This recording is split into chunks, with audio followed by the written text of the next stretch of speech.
संजय उवाच एवमुक्त्वा अर्जुनः सांख्यरथोपस्थुपाविशत् विसृज्य संशरं चापं शोकसंविघ्नमानसः.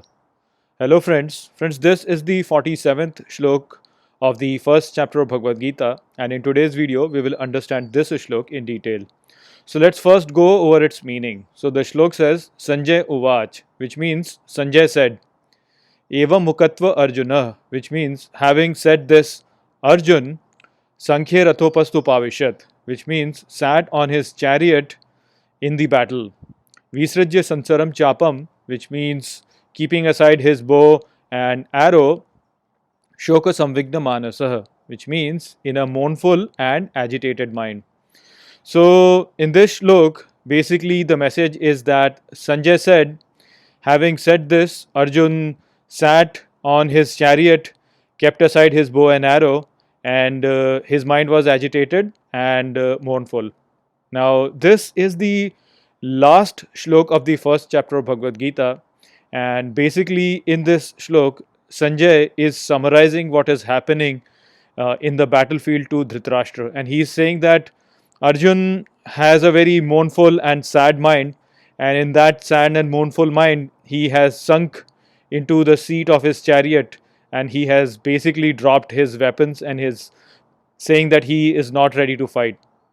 So what this shlok actually is telling us is how fickle our mind actually is, and how it changes, because Arjun was just right now, just a few moments back, he was getting ready to fight. He was getting hold of his chariot and getting hold of his bow and arrow, and he was handling his weapons. So that's what was mentioned in shlok number 20, and just a little while from that, now over here in shlok 47, Arjun has just sat on his seat and he's dropped his weapons and he's not ready to fight. So this clearly shows how fickle our mind actually is and how easily it can get fooled. So in that state, in shlok 20, he was located in the Pandav army, and then at that time he said that he wants to move his chariot in the middle.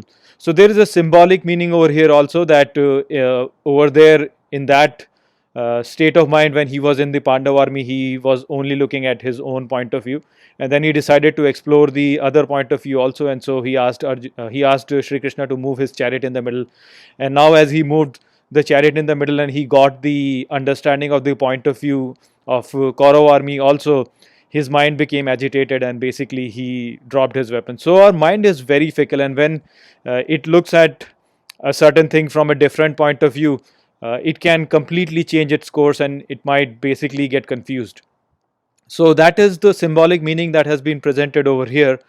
The other thing that you have to understand over here is that this confusion that has arisen in Arjun represents his weak state of mind also.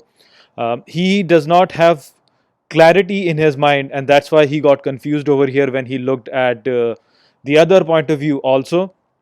If he had the clarity of mind, then that confusion will never arise. And Gita as such is a text which helps you in terms of developing that clarity of mind. And this first chapter as such is getting concluded over here with that note.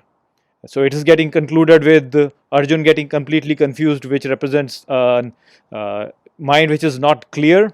And Gita as such is now going to give you the messages which will give you the clarity of mind, so that whenever you end up in such a state of mind where you are confused, where you don't know where to go, then just refer to the teachings of Gita and it will give you that clarity of mind so that you can go ahead and do the right thing.